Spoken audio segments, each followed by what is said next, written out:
Estamos ahora con Alejandro Otero, columnista económico, que vamos a estar planteando un poco lo que está pasando con el dólar, las fugas, un montón de cuestiones también que tienen que ver con las industrias, y para ello lo presentamos. ¿Cómo estás, Alejandro? Te habla Pedro Domínguez y Gabriela Corral.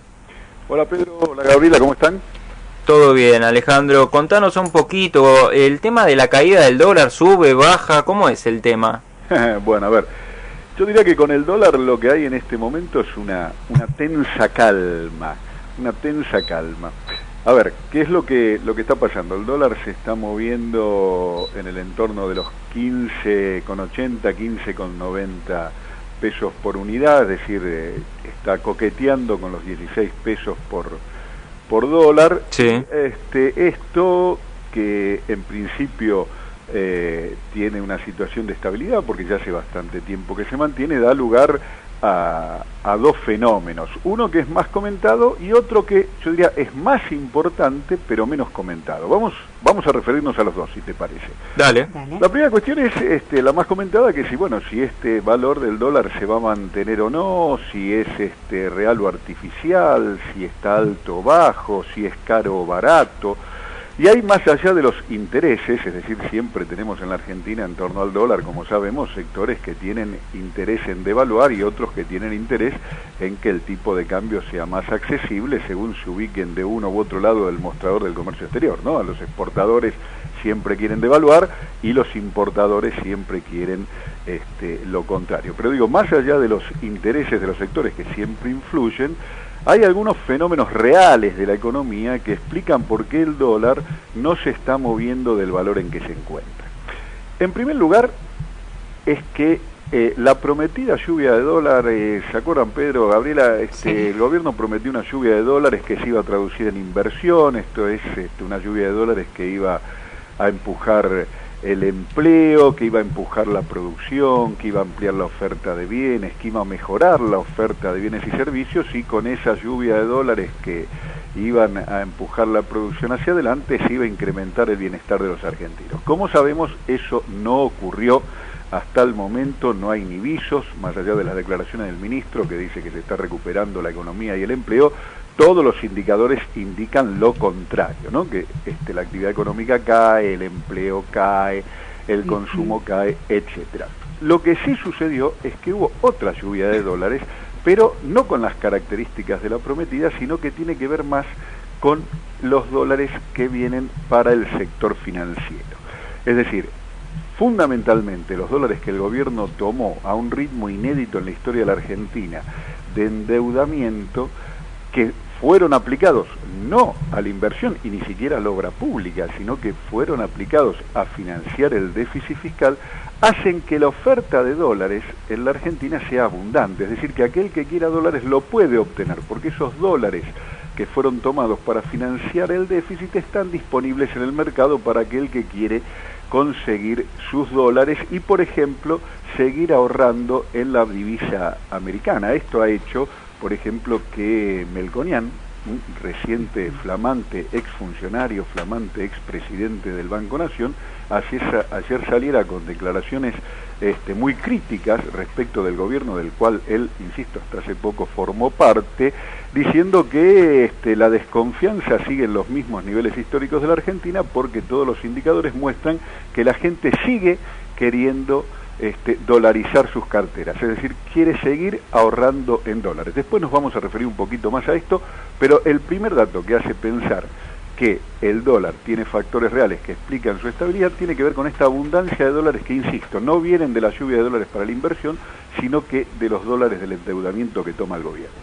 El segundo factor es el blanqueo. El blanqueo fue sin duda un éxito y en ese sentido hubo, para poder cubrir los costos fiscales que tenía, es decir, el impuesto que el blanqueo implica, un canje de dólares y algunos dólares, aunque los que se blanquearon no tenían que traerlos, pero sí aquellos que eran necesarios para pagar el impuesto, se sumaron a esta disponibilidad de dólares y eso también implica la abundancia en esta época, sumado a un periodo que es el periodo tradicional de liquidación de divisa de los exportadores, tenemos entonces varios factores que hacen que aumente o que esté más disponible la oferta de dólares para aquellos que quieran que quieran comprarlo. Y por último, recordemos, el presupuesto nacional dice que el dólar en el año en curso va a estar en un máximo de 17 por unidad.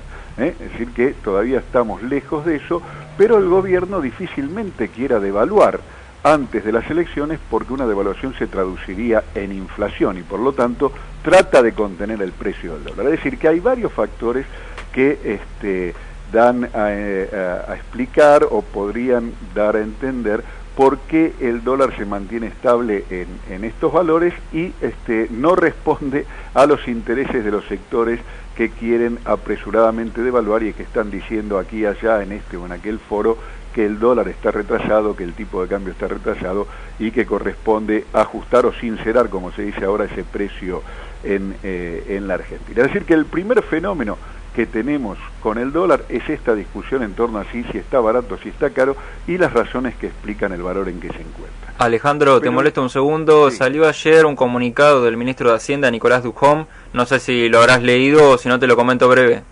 Sí, decime.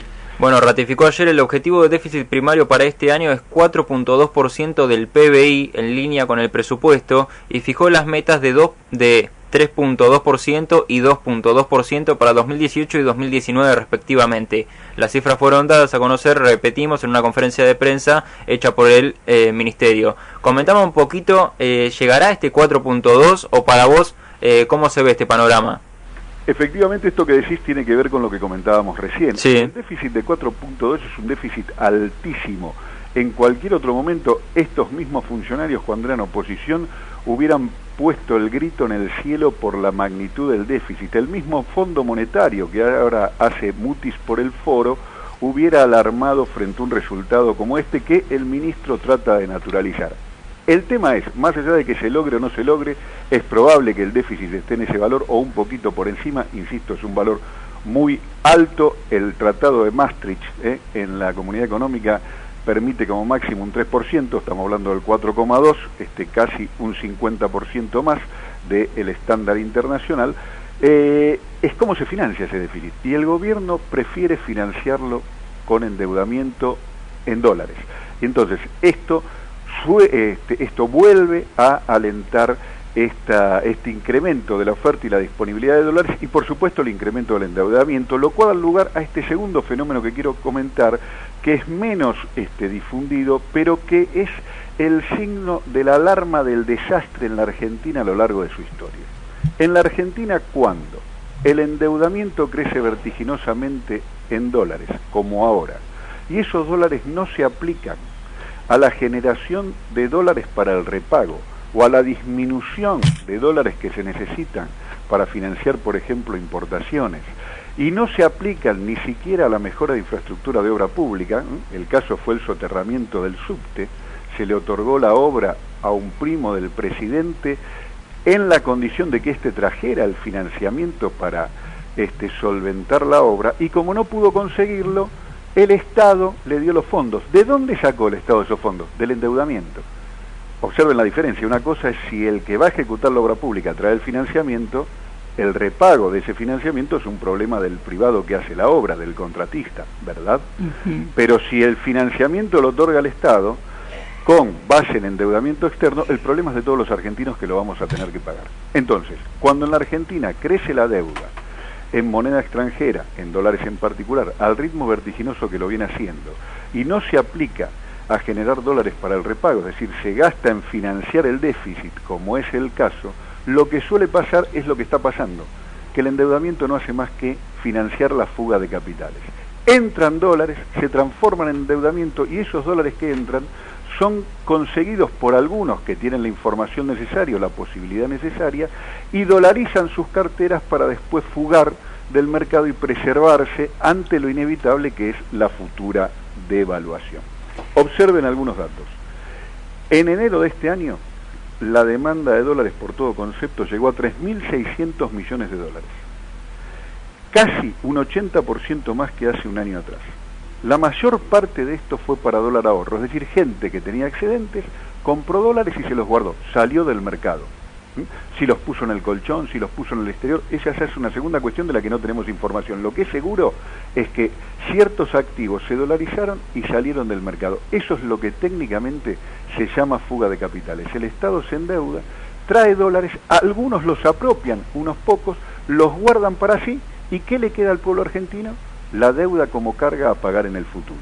Esto se ha visto más de una vez en la historia y es el camino inevitable hacia el desastre, hacia las crisis de endeudamiento que una y otra vez ha sufrido el pueblo argentino, con las consecuencias institucionales, económicas y sociales desastrosas que todos conocemos. Entonces, mucha atención a lo que está pasando con el dólar.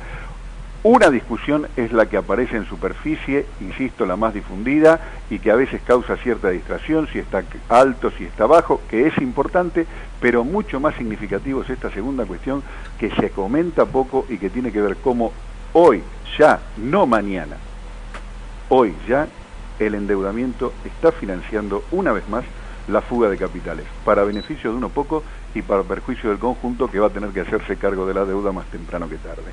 Vos dijiste de que esto suele suceder en Argentina cada determinada cantidad de tiempo. ¿Cuándo fue exactamente la última vez que pasó este tema con el dólar que llevó a una fuga de capitales muy grande?